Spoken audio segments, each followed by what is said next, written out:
즐거운 성경 66권 연구 네 번째 시간, 오늘은 레위기 말씀을 우리 같이 레위기를 살펴보겠습니다. 제 아내는 어제 하루 종일 레위기를 다 읽었다고 합니다. 오늘 레위기 배운다고. 그래서 제가 이렇게 무서운 사람하고 살고 있습니다. 레위기인데요. 레위기는 되게 좀 우리한테는 그렇게 썩 친근한 말씀이 아니죠. 제사 또 율법 이런 것들이 가득한 말씀이어서 성경을 읽다가도 레위기에서 걸리기도 하고 이제 그런 말씀인데요. 레위기를 전체적으로 우리가 이해하는 게 필요하고요. 성경 말씀 한 절 한 절이 다 의미 있어서 중요한 부분도 있지만, 또 어떤 성경 말씀은 이 한 절 한 절의 의미보다는 이 전체적인 의미가 너무 중요한 그런 말씀도 굉장히 많이 있습니다. 그러니까 레위기는 어떤 제사법 또 정결법, 그런 법 하나하나의 의미도 있지만 그런 레위기 전체의 의미가 또한 중요하다고 볼 수 있습니다. 그래서 레위기를 우리가 한번 전체적으로 살펴보면요. 레위기의 저자는 모세오경의 저자와 동일하게 모세로 우리가 전통적으로 받아들이고 있습니다. 그리고 레위기의 그 책의 유형은 율법서이고, 레위기의 목적은 거기 같이 읽어볼까요? 레위기의 목적 시작.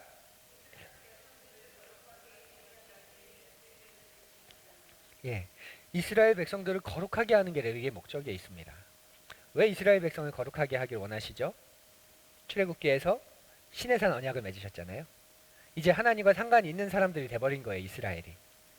그 전까지는 열방의 하나님, 창조주의 하나님이셨다면 이스라엘과 언약을 맺어버리시면서 이스라엘의 하나님이 되신 거잖아요.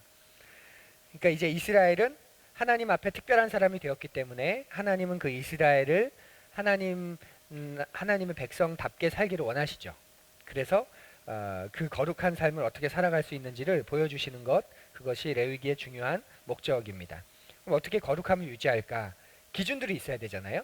그래서 그 기준들을 율법으로, 규례로, 또 법규로, 법으로 줄 수밖에 없죠. 그래서 레위기에는 그런 규례들이 가득하다, 이렇게 보시면 됩니다. 당시에 이방 신들을 섬기던 사람들은, 이방 종교는 욕구 분출입니다. 욕구 분출. 내 욕구와 내 욕망을 분출하면 되는 거예요. 그런 신을 믿는 거예요. 그래서 이방 신전에 가면 사제들과 제사를 드려온 사람들이 성적으로 결합까지 했잖아요. 그래서 성전 안에 창기들이 있다고 한 번쯤 들어보셨죠? 그게 이방 종교는 욕구를 분출하는 거예요. 욕망을 분출하는 것. 그런데 여호와 하나님을 섬기는 야훼의 백성은 철저하게 욕구를 절제하는 겁니다. 그 하나님 앞에서. 그 하나님을 더 정성스럽게 만나기 위해서 그 절제하고 또 인내하고, 너희들이 하나님을 만나려면 미리 이렇게 해야 돼, 이렇게 해야 돼. 이게 이제 이방 종교와 여호와 하나님의 백성과 다른 가장 큰 점이죠. 그런 규례들을 제시하면서 거룩을 유지하게 하는 거죠. 핵심 구절은 11장 45절입니다. 이 말씀은 너무 유명해서 신약에서도 여러 번 인용되는 말씀인데, 11장 45절 우리 같이 읽겠습니다. 나는 너희의 하나님이 되려고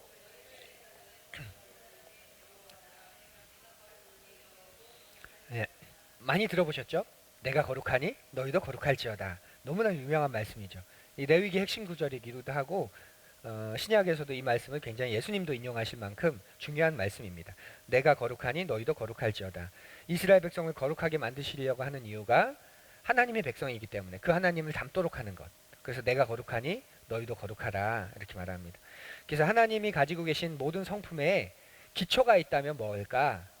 보통 사랑 이야기 하는데요. 우리가 논리적으로 그리고 좀 신학적으로 보면 하나님이 가지고 계신 모든 성품의 가장 기초 뭘까? 바로 성결입니다. 거룩함입니다. 이 거룩함이라는 기초 위에서 하나님이 사랑이 되실 수 있는 거예요. 거룩함이 사라지면 사랑은 사랑이 아니죠.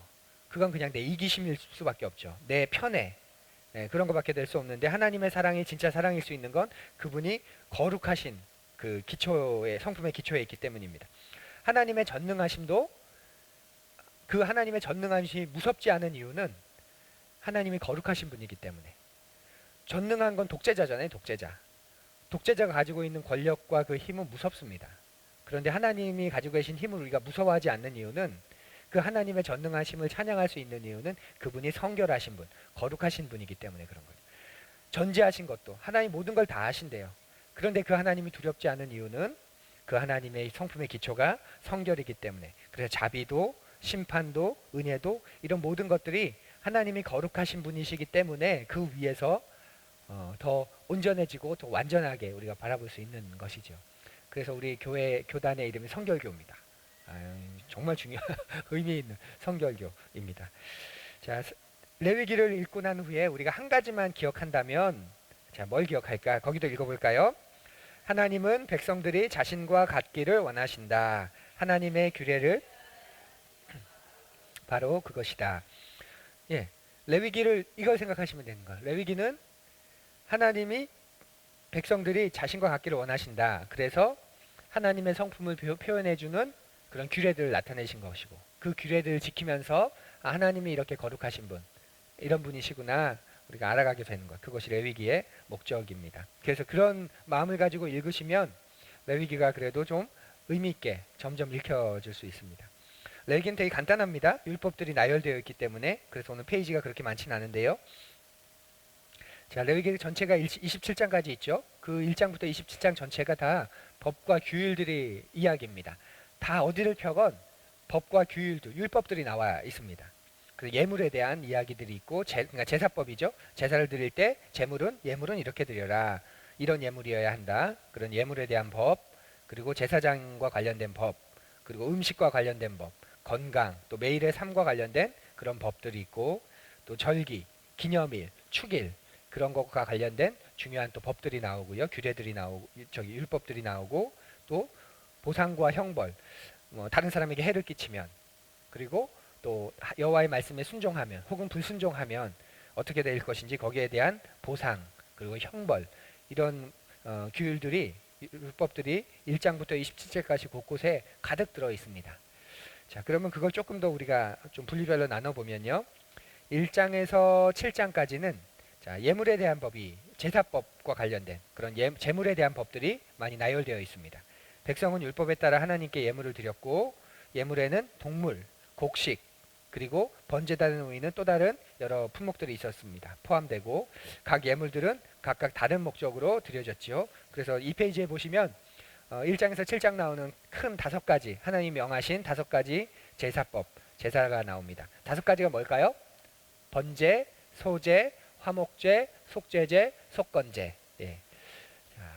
자, 번제는 뭐냐면요. 거기 한자로도 기록해 놓은 태울 번자입니다. 그러니까 이 번제는 제사가 다 태우는 제사고, 소제는 그 곡식이죠. 곡식으로 드리는 제사고, 화목제는 화목이라는 표현에서 있는 것처럼 하나님과 우리 사이에 화목함을 상징하는 그런 제사이고, 속죄죄는 그 죄의 용서함을 구하는데 여기서 속죄는 그 의도하지 않은 죄, 내가 고의성을 가지고 짓지 않은 그런 죄와 관련된 것이고, 속건죄는 그 영어로 보시면 guilt라고 나와 있죠. 너 유죄야 할 때 이제 guilt라는 표현을 쓰잖아요.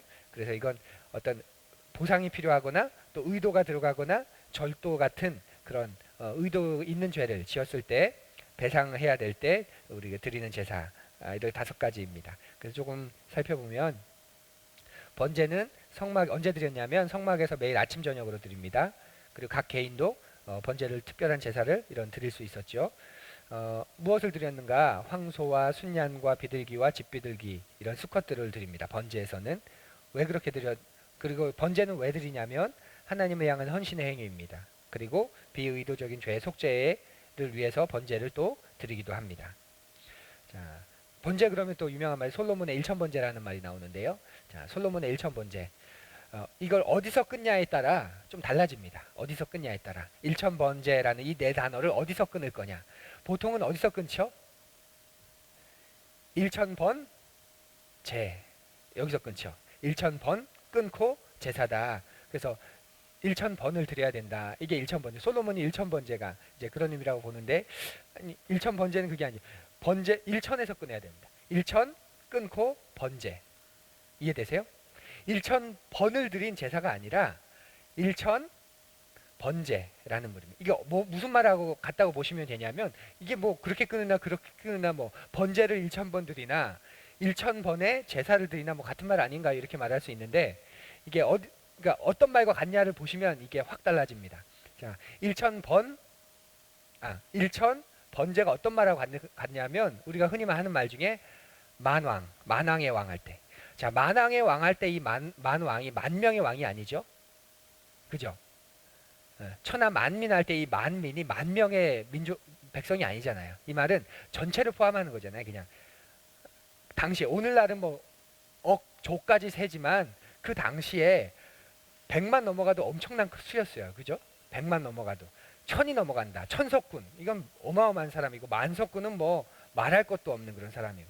그러니까 만석군, 천석군, 또 만왕, 또 만민 할 때 그런 숫자는 숫자 그 자체가 아니라 어떤 완전하다는 뜻입니다. 완전함, 가득 참, 온전함 그런 표시였어요. 그러니까 솔로몬의 일천 번제도 솔로몬의 일천 번제를 드렸다는 건 솔로몬이 드릴 수 있는 최고의 제사를, 그러니까 많은 제사를 분명히 드리기도 했겠지만 그가 드릴 수 있는 가장 완전한 최고의 가장 온전한 제사를 드렸다, 그렇게 보는 게 맞지. 솔로몬이 1000번을 드렸다, 1000번을 드렸다. 그래서 그 솔로몬의 서원을 담고 드린 그런 1000번의 제사를 우리도 같이 드리면 좋다, 그렇게 보는 것은 조금은 이 번제 제사와 봤을 때 많이 맞지 않는 그런 부분이 될 수 있습니다. 그래서 솔로몬의 1000번제를 1000번의 횟수 번자를 써서 1000번의 제사라고 보지 말고 1000번제, 그러니까 완전한 제사, 그렇게 본다면 이거 1000번 예물 드리려면 엄청 힘들 거예요. 예, 예. 그래서 좀 그렇게 좀 넓게, 그리고 더 성경의 문맥에 맞게 이 말을 이해하면 좋겠다 싶습니다. 소제, 곡물로 드린 제사죠. 자, 번제와 화목제와 동일하게 매일 아침 저녁으로 드릴 수 있는 제사고, 또 무엇을 드렸냐면 곡식, 가루, 올리브기름, 효모, 넣지 않은 빵, 또 소금, 효모나 꿀, 이런 첨가물이 금지된 그런 곡물 그 자체를 드렸습니다. 그래서 아름다운 향기다, 이것 할 때 아름다운 향기라는 말도 썼는데 왜 드렸냐면 헌신의 행위로 드렸습니다. 그리고 하나님 주신 것에 대한 감사의 제사였고요. 화목제도 흠이 없는 동물을 드렸는데 하나님과 사람 사이에 화평을 상징합니다. 그러니까 하나님과 사람 사이의 그런 온전함의 관계, 우정이고, 속죄제는 제사장 또는 공동체 전체 또는 지도자나 개인이 의도하지 않은 죄를 저질렀을 때 드리는 제사입니다. 그래서 제사장들은 어린 황소를 드렸고, 지도자들은 염소, 개인들은 암염소나 양을 드립니다. 가난한 자들은 비둘기 한 마리, 또 더 가난한 자들은 곡식가루 약간을 가져와서 속죄제로 드릴 수 있습니다. 그리고 의도하지 않고 지은 죄의 속죄이고요. 고백의 표시이고 용서의 요청이다. 이렇게 보시고, 속건제도 배상이 필요하거나 누군가에게 상해를 입혔을 때 드리는 제사입니다. 순양이나 암양, 또 여기에 피해를 입힌 정도의 120% 정도를 더해서 피해자에게 주는 것, 이것이 이제 하나님의 법이었습니다. 당시에는 눈에는 눈, 이에는 이, 그런 동종 동형 법이었다면 하나님은 이스라엘 백성들에게 다른 법을 제시해 주는 거죠. 용서의 법이 들어가고 또 바른 배상의 법이 들어가는. 그래서 보상이 필요한 절도나 사기와 같은 죄의 속죄를 위할 때 이 제사를 드렸다, 이렇게 보시면 됩니다. 자, 그리고 8장에서 10장은 제사장에 대한 법이 나오는데요. 제사장의 의무와 행동에 대한 관련된 엄격한 율법이 8, 9, 10장에 나옵니다. 그래서 제사장이 중요한 사람인데, 그래서 그에게 더 많은 아주 엄격한 그런 지침들을 하나님이 원하시고 요구하시죠. 우리 10장 1, 2절 거기 나오죠. 레위기 10장 1, 2절 우리 같이 읽어볼까요?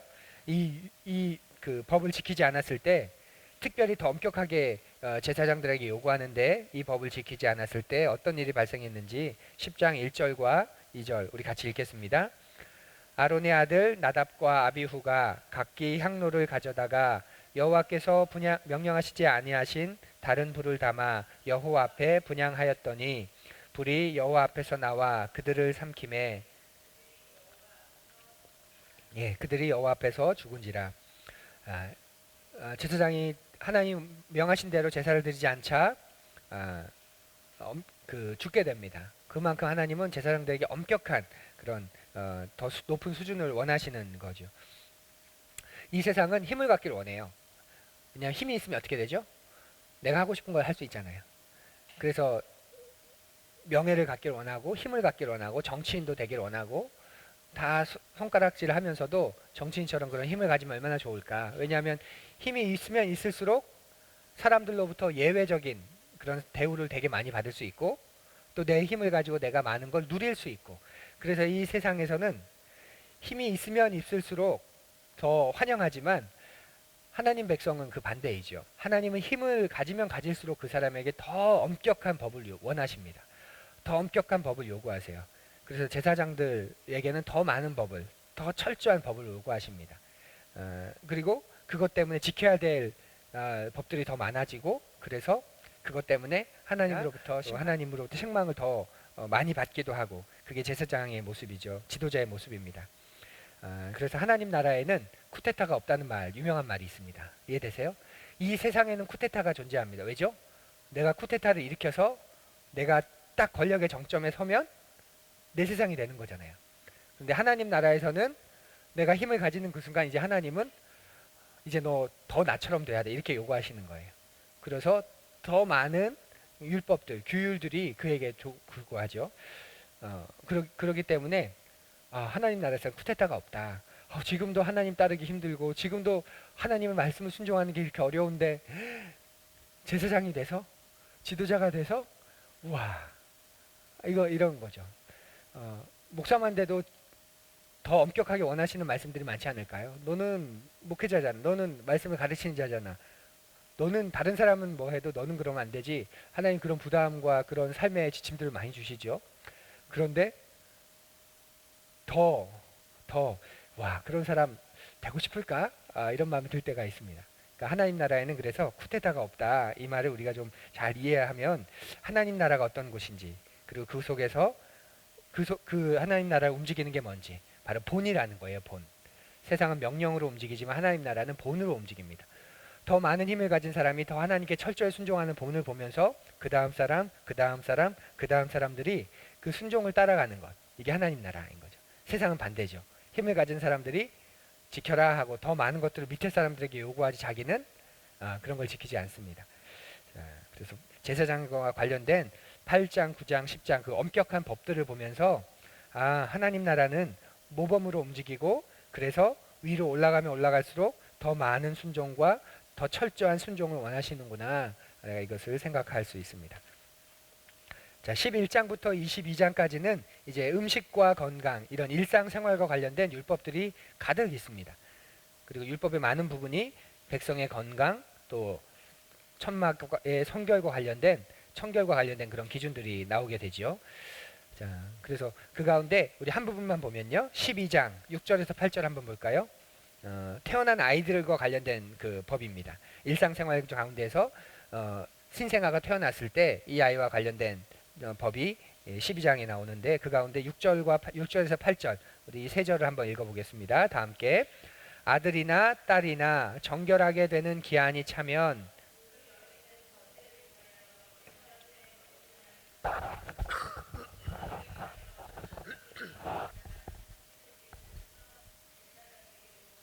(7절) 제사장은 그것을 여호와 앞에 드려서 그 여인을 위하여 속죄할지니 그리하면 산열이 깨끗하리라. 이는 아들이나 딸을 생산한 여인에게 대한 규례니라.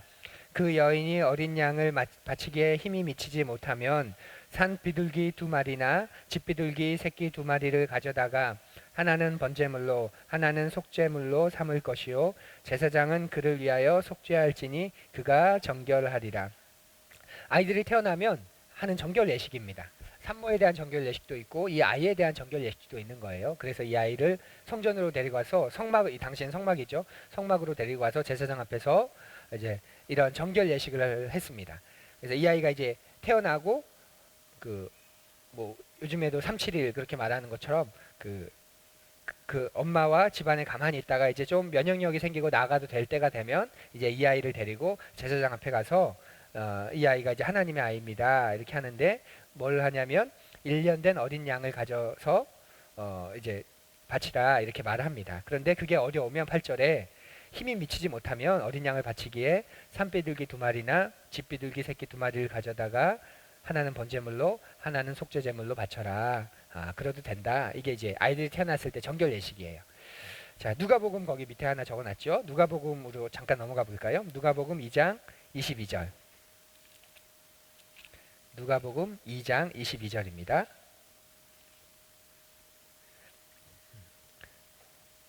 신약성경 누가복음 2장 22절에서 24절 함께 읽습니다. 모세의 법대로 정결 예식의 날이 참에 아기를 데리고 예루살렘에 올라가니 이는 주의 율법에 쓴 바 첫 해에 처음 난 남자마다 주의 거룩한 자라 하리라. 한 대로 아기를 주께 드리고 또 주의 율법에 말씀하신 대로 산비둘기 한 쌍이나 혹은 어린 집비둘기 둘로 제사하려 함이더라. 예수님이 부자셨을까요? 가난하셨을까요? 여기 나오죠. 24절에 보면 지금 마리아가 정결 예식을 할 수 있는 날이 돼서 이 아기 예수를 데리고 제사장께 나아갑니다. 그런데 24절에 보면 주의 율법에, 우리가 방금 읽었죠. 주의 율법에 말씀하신 대로 어린 양 대신에 산비둘기 한 쌍이나 어린 집비둘기 둘을 데리고 가지고 갑니다. 왜냐하면 어린 양을 장만하기엔 형편이 넉넉하지 않기 때문에 그런 거죠. 이 말씀을 보면 예수님 그 요셉과 마리아의 당시의 삶의 형편이 어땠는지 우리가 충분히 이해할 수 있는 그런 모습이 됩니다. 예수님도 가난하게 사셨고, 예, 우리가 그 예수님에 비하면 지금 되게 부자처럼 사는 것 같아요. 예, 그래서 누가복음을 통해서 이 예수님의 당시의 어떤 모습들을 우리가 잠깐 상상해 볼 수 있는 그런 부분도 재밌지만 있습니다. 자, 23장에서 25장까지는 이제 절기에 대한 법이 나와요. 기념일에 대한 법이죠. 하나님은 백성이 거룩한 날들을 어떻게 감사하고 기뻐하며 즐겨야 하는지 여기서 좀 자세하게 가르쳐 주시는데요. 구약의 중요한 3대 절기가 나옵니다. 여기서. 자, 6월절, 7.7절, 초막절 이렇게 세 절기. 세 절기가 뭐라고요? 6월절, 7.7절, 초막절. 자, 6월절은 다른 말로는 뭐라고 이야기하냐면 6월절에 무교병을 먹었죠. 누룩 넣지 않은 빵, 무교병. 그래서 무교절이라고 부르기도 하고 또 처음 날 것들을 다 잃어버렸습니다. 그렇죠? 장자들을 짐승과 사람의 처음 난 것들을 다 죽임당했잖아요. 잃어버렸잖아요. 그래서 초실절 이렇게 부르기도 합니다. 그러니까 6월절, 무교절, 초실절은 같은 말이라고 보시면 되고, 자, 또 7.7절이라는 절기는 7일을 7번씩, 그래서 7일이 7번 지난 후에는 오순절이라고 하죠. 그래서 오순절이라는 말로 부르기도 하고, 또 이때가 맥추, 보리를 거두는 수확 시기와 즈음해서 맥추절이라고 부르기도 합니다. 그리고 초막절은 광야 가운데서 하나님 우리를 지키신 것을 기념하고 감사하는 수확 때에 그것을 기념하는 절기입니다. 그래서 초막을 짓고 그때 살았던 것을 기억하면서 초막절, 또 수장절, 이건 제사와 관련된 용어인데요. 수장절이라고 하기도 하고, 또 이건 장막절은 뭐 같은 말이죠. 초막이나 장막이나, 그래서 장막절. 이렇게 이스라엘 3대 절기 6월절, 7.7절, 초막절 이렇게 부릅니다. 자, 이 구약의 3대 절기가 우리 신약에선 지킬까요? 지키지 않을까요? 우린 지키지 않죠. 예. 뭐 지키는 이단도 있죠. 6월절을 지켜야 한다. 뭐 그렇게 지키는 이단도 있는데, 신약에서는 이제 이 구약의 율법이 예수 그리스도를 통해 완성됐기 때문에 이거 우리가 지키지 않잖아요. 하지만 비슷한 상징으로 우리가 교회에서 지키고 있습니다. 따지고 보면 6월절은 그 어린 양의 보혈의 피로 구원을 받았다는 상징이 되는데, 예수 그리스도의 보혈로 죄와 사망에서 우리가 이겨냈다. 그래서 우리가 부활절을 지키죠. 이걸 우리가 연결한다면 구약의 6월절이 신약에서는 우리가 부활절로 새롭게 해석해서 지키는 그런 절기이죠. 그리고 제일 세 번째로 먼저 가서 초막절, 장막절 우리가 지키지 않습니다. 근데 아까 이게 어느 때 드렸다고 했죠? 추수 때 드렸다고 했잖아요. 그래서 추수감사절을 우리가 지키죠. 그래서 교회 전통으로. 그래서 구약의 초막절이 오늘날의 교회의 모습 속에서는 추수감사절로 지키는 그런 모습이 될 수 있습니다. 자, 7.7절 지킬까요? 맥추절이니까 맥추감사주일 뭐 하기도 하는데, 자, 7.7절 오순절 하면 떠오르실 거예요. 오순절 성령강림절로 우리가 기억하죠. 신약의 오순절은 성령께서 내려오셔서 이스라엘 그 교회를 지키시고 그 성령께서 이제 교회와 함께 하시는 그런 상징, 그런 사건이었습니다. 그래서 성령 강림절이 신약에서 구약에 연결해 본다면 구약의 이 세 절기를 신약에서도 새롭게 재해석하고 더 신약에 맞게 절기는 지키는 그런 절기입니다. 재밌는 생각을 한번 해봤습니다. 이런 절기 때는 뭘 하죠? 감사 예물을 드리잖아요. 그래서 교회가 보편적으로 교회가 드린 감사 예물을 하니까 한 5가지 정도가 있더라고요. 뭔지 아세요? 한 해가 시작되면서 신년 감사 예물을 드리고, 부활주일에 부활 감사 헌금을 드리고, 또 맥추, 그죠? 한 해 중간에 맥추 감사 헌금을 드리고, 또 추수 감사 헌금을 드리고, 예수 그리스도 태어나심을 감사하며 성탄 감사 헌금을 드리고, 보통 5개의 감사 헌금을 보통 드리는데, 우리 이 절기로 보면 부활절에 부활감사헌금, 추수감사절에 추수감사헌금. 그런데 성령 강림절, 우리의 교회가 성령 하나님을 굉장히 중요하게 여기잖아요. 성령 하나님을 그렇게 중요하게 여기는데 성령 강림절은 그렇게 중요하게 여기지 않는 듯하고, 성령 강림절에 성령 강림 감사헌금 그렇게 드리지 않는.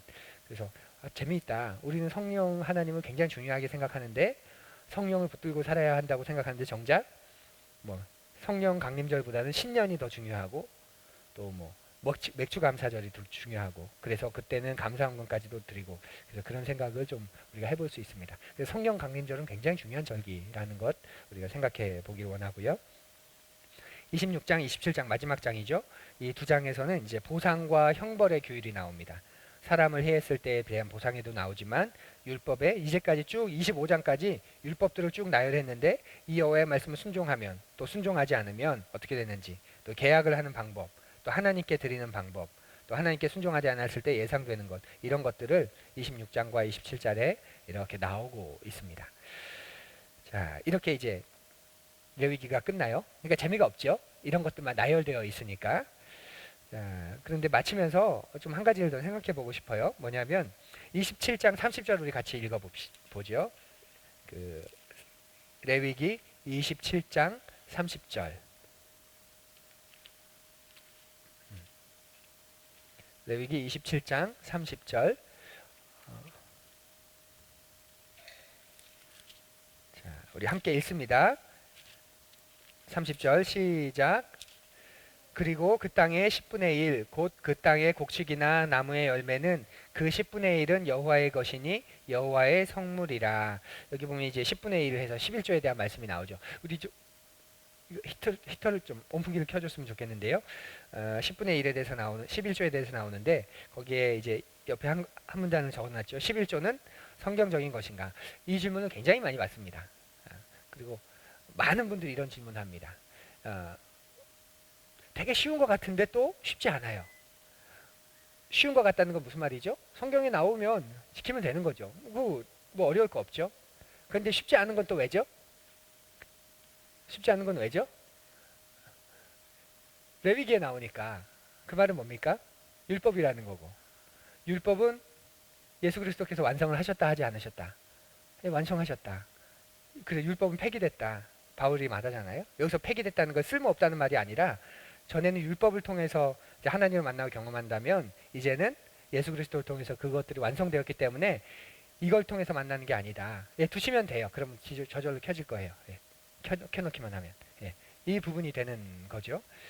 자, 그래서 성경적인 거냐 성경적인 게 아니냐, 우리가 이걸 이제 우리가 말하게 되는데요. 자, 결론은 조금 이따가 하기 전에 우리 그 밑에 있는 표를 먼저 한번 살펴보죠. 자, 율법 가운데 몇 가지를 제가 거기 기록해 봤는데요.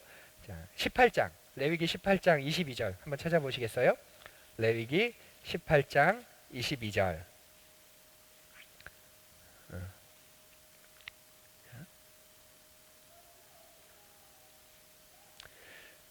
자, 22절 우리 같이 읽어볼까요?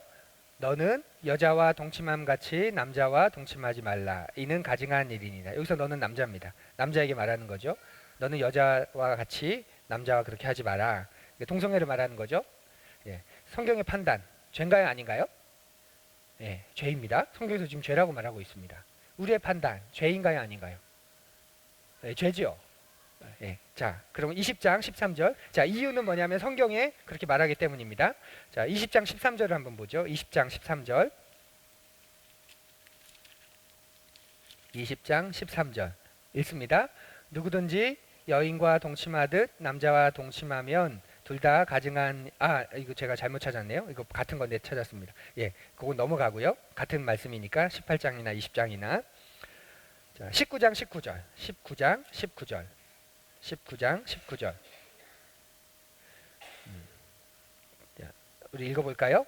너희는 내 규례를 지킬지어다. 내 가축을 다른 종류와 교미시키지 말며 내 밭에 두 종자를 섞어 뿌리지 말며 두 재료로 직조한 옷을 입지 말며. 뭐 세 가지가 나오는데 한 가지만 살펴볼까요? 마지막에 두 재료로 직조한 옷을 입지 말며.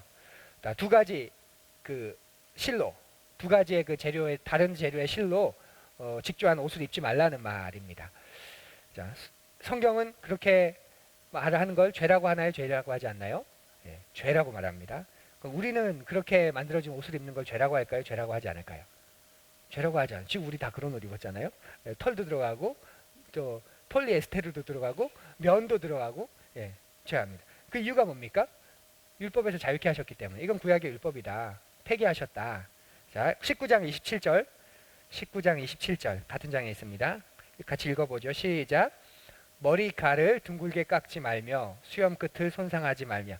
자, 머리를 옆머리를 치거나 뒷머리를 치면 둥그러져요.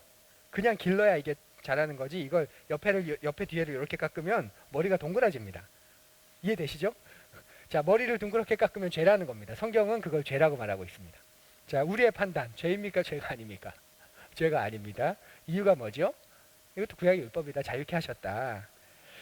자, 19장 26절. 26절 볼까요? 읽습니다. 너희는 무엇이든지 핏째 먹지 말며. 예, 거기만 보죠. 하나만. 너희는 무엇이든지 핏째 먹지 말라. 핏째 음식을 먹으면 성경은 뭐라고 말합니까? 죄라고 말합니다. 죄였습니다. 그럼 우리의 판단.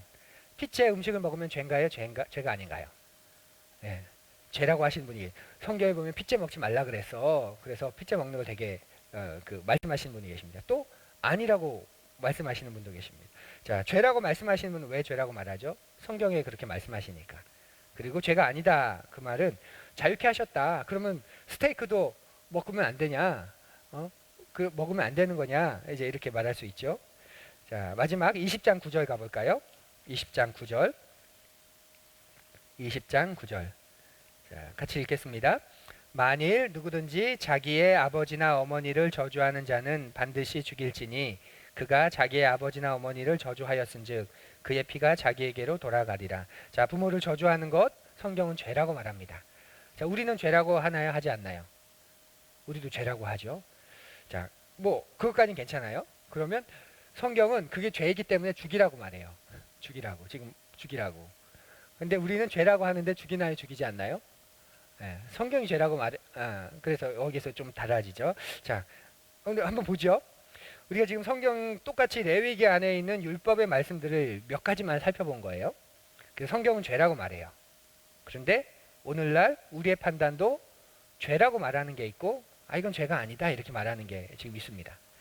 그리고 죄라고 말하는 이유는 성경이 그렇게 말하기 때문에 우리가 죄라고 말하는 부분이 있고, 또 성경은 그렇게 말하지만 그러나 보편적으로 받아들여지기 어려운 것이기 때문에 오늘날의 속에 예를 들면 부모를 저주하는 건 여전히 죄지만 부모를 저주한다고 죽여 그건 오늘날 우리의 그 문화와 사회 속에는 받아들여질 수 없는, 그러니까 성경이 말하고 있는 것이기 때문에 여전히 죄지만 그 죄에 대한 어떤 심판은 받아들이진 않는 이런 부분이 존재하고, 성경은 죄지만 오늘날은 그건 율법은 예수께서 다 완성하셨기 때문에 우리는 거기에서 자유케 됐다 이렇게 말하면서 그 부분을 우리가 신경 쓰지 않는 그런 부분이 존재하고, 성경은 죄라고 말하는데 오늘날도 여전히 우리가 성경이 죄라고 말하고 있기 때문에 이건 죄다 이렇게 하는 부분이 있다는 거죠. 이해되시죠? 그러니까 우리가 생각해 보자는 게 뭐냐면 일관성이 없다는 거예요. 일관성이 없다는 거. 폐기하셨다면 다 폐기하신 거고 지켜야 한다면 다 지켜야 하는 거죠.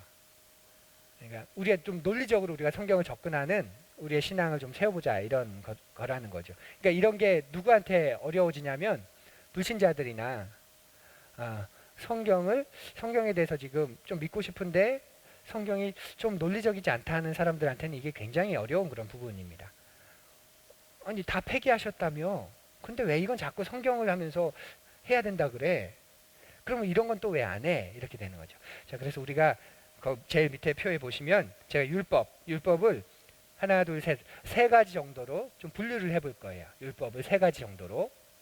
자, 첫 번째 율법은 어떤 율법이 있냐면 이 레위기에 나온 율법은 제사와 관련된 거예요. 이렇게 제사를 드려라. 여호와께 예배드릴 땐 이렇게 예배드려야 돼요. 예배법이죠. 제사법. 제사법이 있었고, 자, 두 번째 또 어떤 법이 있을까요? 우리가 흔히 많이 얘기하는 정결법.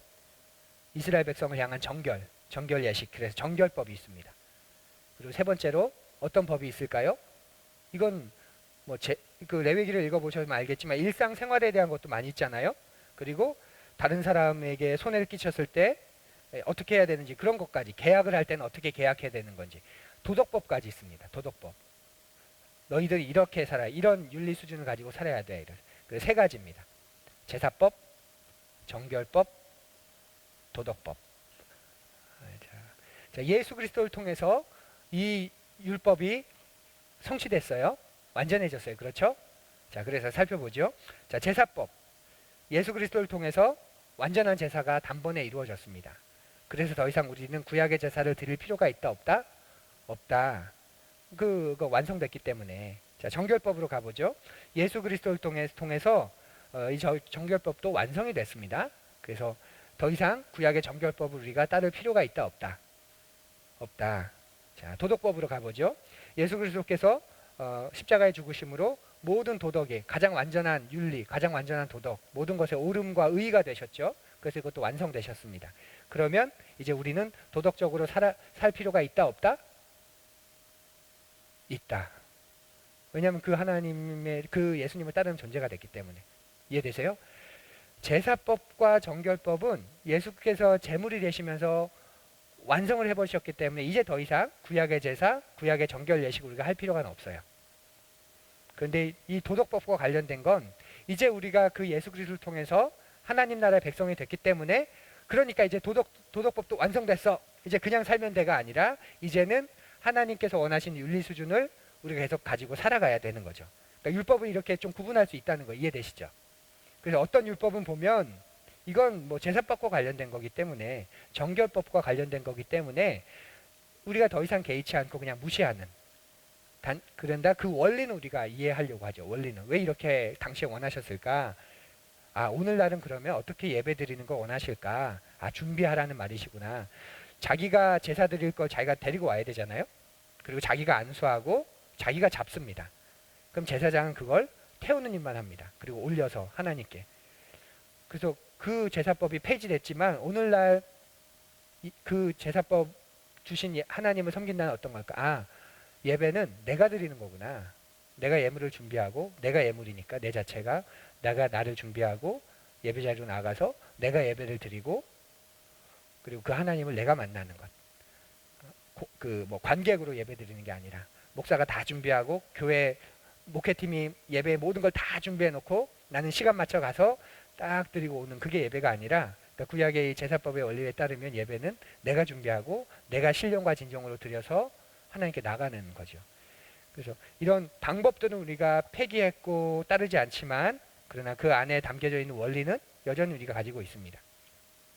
도덕법으로 가면 도덕법은 이제 우리가 이것을 살아야 되는 게 되는 거예요.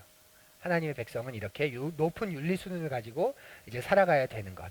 그래서 구약에 있는 율법을 말할 때 이것을 조금 구분하면 좀 우리가 논리적으로 이렇게 제사법, 이렇게 율법을 좀 나눌 수 있고 이런 부분과 이런 부분이 약간의 차이가 있을 수 있고 그리고 이건 이제 우리가 그런 존재로 살아야 될 수 있기 때문에 여전히 유효한 법들이구나 이렇게 말할 수 있는 것이 되는 것이죠.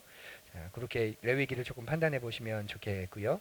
그리고 성경에 있기 때문에 그러니까 율법은 성경에 이렇게 있기 때문에 이렇게 해야 돼라고 말하는 건 조금 조심해야 됩니다. 율법은 왜냐하면 그 가운데는 폐기된 법들도 있고 여전히 존재하는 법들도 있기 때문에 그래서 우리가 동성애를 반대하거나 아니면 어떤 이 시대에 첨예하게 대립하는 어떤 윤리적인 문제를 반대할 때는 보편 상식을 가지고 반대하는 게 가장 건강하고 가장 그 설득력을 얻을 수 있어요. 우리 스스로는 성경이 근거가 되기 때문에 우리는 그렇게 받아들이는 거에 대해서는 전혀 문제가 안 되지만 사회 속에서는 그것을 보편 윤리적인 부분에서 우리가 반대하는 꼭 성경을 가지고 오지 않아도 우리는 얼마든지 반대할 수 있거든요. 근데 그걸 자꾸 성경을 가지고 반대하다 보면 이런 공격도 받을 수 있고 성경 자체를 가지고 찾아오는 그러면 그것만 지키지 말고 이것도 좀 지켜. 왜 이건 안 지키면 자꾸 그것만 그렇다 그래. 지금 보니까 여러 가지 많잖아요.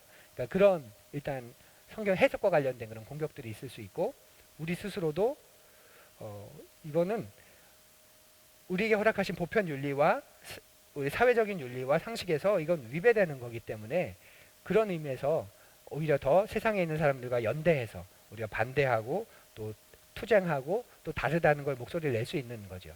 그러니까 똑같이 반대하는데 성경이 반대하기 때문에 저는 반대합니다 하는 순간 반대하는 많은 사람들이 잃어버려요.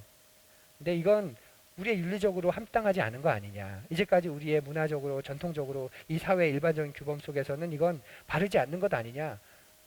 그렇게 동의하는 사람들이 굉장히 많습니다. 그렇게 만들어서 우리가 이야기할 수 있는 것, 그런 부분들이 있다고 우리가 생각하면 조금 더 또 넓게 우리가 바라볼 수 있을 것 같고요. 자, 다시 이제 마지막 27장 30절 올라가서 11조는 성경적인 것이냐. 11조도 율법입니다. 그래서 폐기됐습니다. 그래서 그런 의미에서 보면 성경적이라기보다는 교회 역사적인 거죠. 예수 그리스도를 나의 주 나의 하나님이시라 고백하는 11조 예물을 드립니다. 그렇게 우리가 얘기하는 것처럼 이건 교회 역사적으로 교회 역사적으로 그 해오던 그런 중요한 전통의 부분으로 우리가 볼 수 있죠. 그러면 성경적인 게 아니냐? 그건 또 아니다라는 거죠. 아까 원리에 대해서 말씀드렸잖아요. 제사는 드리지 않지만 그 제사의 원리를 가지고 와서 성경적으로 우리가 예배를 드려야 하는 것처럼 11조는 구약의 모습이지만 11조를 왜 드렸냐면 이 11조를 통해서 공동체가 유지됐고 이스라엘 공동체가 유지됐고 레위인들이 유지됐고 그 이스라엘 공동체 안에 있는 약자들이 3년에 한 번씩 11조를 모아서 그들을 도와라 이렇게 할 만큼 약자들을 돕는 데 사용되었습니다. 그러니까 이 원리를 고스란히 가지고 온다면 여전히 11조는 성경적이다 이렇게 또 말할 수 있다라는 거죠. 예. 자, 그래서 그 두 가지 모습을 우리가 성경적이기도 하고 교회 전통적이기도 하다. 교회 전통으로 말할 때는 이게 율법이기 때문에 율법이 완성이 예수 그리스도가 되었기 때문에 성경적인 것이라기보다는 역사적으로 우리가 설명하기도 하지만 그러나 성경의 원리를 그대로 가져와서 우리가 사용하고 드리고 있다면 그것 자체가 이미 충분히 성경적이다. 그런 말로 우리가 그렇게 받아들일 수 있습니다. 그래서 성경에서 말하는 성경의 정신이 중요하다라는 말이 거기에서 나와요. 끊임없이 말하잖아요. 그 정신은 버리지 말고 따라야 하는데 정신은 다 버려버리고 문자만 따르잖아요. 그게 바리새인들이잖아요. 바리새인들이 참된 의와 예는 다 버려버리고 행동만 따라하는 거예요. 행동만. 그러니까 예수님이 그렇게 비난하시고 그렇게 정죄하신 거죠. 너희들이 성경이 말하는 바 의와 그 정의와 그런 건 다 버려버리고 그 전통만 그 율법만 따르고 있다 이렇게 말씀하십니다. 그건 성경적이 아닌 거죠. 심지어는 성경에서 말하는 걸 하면서도 그 정신을 버렸기 때문에 예수님 그건 성경적인 게 아니다 말합니다. 하지만 성경의 원리, 성경의 정신 그것을 우리가 잘 품고 우리가 그것을 해나간다면 그것은 그 자체가 이미 성경적이다. 우리가 그렇게 말할 수 있습니다. 교회는 구약이 나오지 않습니다. 교회는 구약이 없잖아요. 성막이 있지. 또 신약에도 보면 성전이 있지. 네, 이제 사도행전 이전까지만 본다면 그러면 교회가 성경적입니까? 왜냐하면 예수님 이후에 그때나 좀 나오는 그래서 그 이전에는 없지 않습니까? 하지만 성막과 성전이 가지고 있는 그 전통, 그 원리를 정신을 교회가 가지고 계속 세워나가고 있기 때문에 교회는 성경적인 조직이죠. 성경적인 또 그리스도의 몸이고 그렇게 우리가 이야기할 수 있습니다. 자, 레위기를 쭉 한번 우리가 살펴보았는데요. 한두 번 정도 더 이 교환을 읽어보시면 레위기를 전체적으로 이해하시는 데는 큰 무리가 없습니다. 이제 그 부분을 어떻게 이해하느냐는 그래서 너무 따지지 않으셨으면 좋겠어요. 이건 이제 이미 사라진 그런 것들이 많이 있기 때문에 그래서 전반적으로 레위기의 목적은 이스라엘이 이제 거룩해지는 것이다. 하나님과 약속을 맺었기 때문에 출애굽기에서 그래서 하나님이 얼마나 거룩하신지를 보여주시기 위해서 율법들을 쭉 나열해 주셨다. 그리고 이스라엘 백성은 그걸 지키면서 하나님 앞에서 자신들의 거룩함을 유지해 나가는 것을 이어나갔다. 이렇게 보시면 좋겠습니다.